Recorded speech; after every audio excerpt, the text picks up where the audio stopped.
There's a great quote that says something along the lines of big government is in reality less big brother, but more like a mother-in-law. Well, that's precisely the kind of thing that the Manx government is attempting to distance itself from. Now plans for a single resident record have, well, got the provisional go-ahead from Tynwald. It centres on this kind of friendly slogan of tell us once, where instead of repeatedly plugging your details into dozens of different databases and forms, your car tax, your income tax, your healthcare profile, everyone's information is instead put into a single record, accessible only by those who still have a legal right to it, but in theory, at least in theory, much easier and more efficient for everyone. But would that be secure? Is it the first step towards Big Brother? This idea has been the subject of debate for many months now. It was the key debate when the Parliament sat yesterday. Let's just hear a rundown of some of the key moments from it. I think we can, with foresight and vision, set the government on a trajectory for change which doesn't just attempt to keep up with technology, but sets a direction that others can follow. There is no central database. That seems to be one of the biggest fundamental concerns that people have out there. There is no central database, there is no central record. This is a matter of privacy and, crucially, as Mr. Speaker said, trust. Many people, in fact 69% of respondents to the public consultation on this, 69% indicated they did not trust government to securely store their information and effectively control access to it. Policy and law will set the agenda for the use of this framework, not technology. It will link up the individual departments and agencies and hopefully help people navigate through what is often a minefield. Efficient, highly responsive, proactively engaging. These are not words that are often used to describe Isle of Man government. This is an opportunity for us to change. Some caution in the court there yesterday, but it did sail through unamended in the end pretty well. One member who was more vocally outspoken about the plans, shall we say, has been Douglas East MHK Chris Robertshaw. He joins me live now in the studio. Good morning, Chris. Good morning. Big Brother, are we staring him in the eye? Absolutely not. And I'd like this opportunity now to correct something. It isn't, at a high principle level, it was called a single resident record. But in fact, as it's developed, the various iterations, the recognition that we were getting input from the people of the Isle of Man that they didn't want this single concept, that it's moved progressively to what it has now become, which is the smart service framework. So it isn't a single record, it is actually retaining existing records, but allowing them through pretty sophisticated systems to allow the citizen to amend their records once. For example, if sadly there was a death in the family at the moment, the way the system of government works is there's, goodness me, I don't know how many different places you have to go to and give government the same information. With this framework, you tell government once and government has to respond.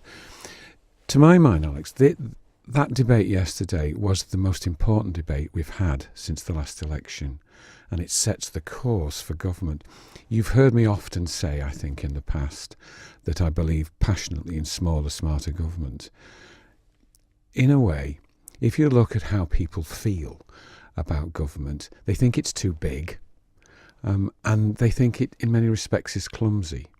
And the latest evidence of that really is that everybody knows we have to get more money in for prescriptions, but actually the way we've done it seems to be lumpy and clunky. I suppose I could best describe it as trying to send an email with lump hammers as the only communication method you've got between yourself and the text. And what we did yesterday, we found if this problem between where we are and where we need to get to is some sort of big wall, we found the door. We found the door yesterday, and the smart service framework is effectively the key. Now, once we've got through that door, there's a huge amount of work to do. It all comes back to trust, though, doesn't it? Yes, absolutely it does. Absolutely does.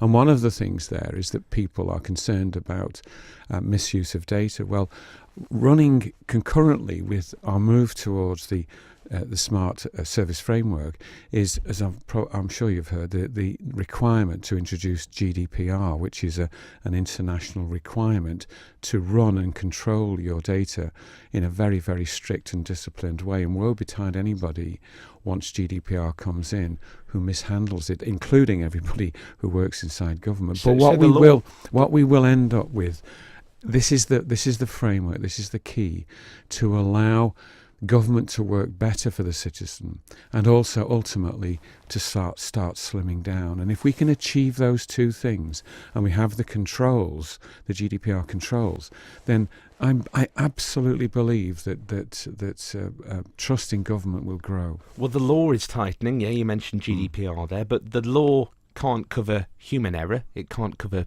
briefcases being left on trains and things like that. It can't cover data falling into the wrong hands, can it? No, but and having a single resident record in the centre makes it much easier for that to happen. You see, you're still using that phrase, single resident record. What would you prefer? The smart service framework, which is effectively the existing systems, but linked in a much more sophisticated way.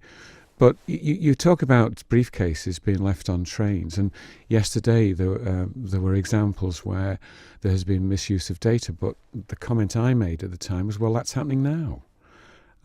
People make mistakes. The system we're moving towards will be stricter than what we've got now, and will be much less inclined to suffer error. We see time and time again, and really it couldn't be more topical when data leaks are in the news, the Paradise Papers and everything else.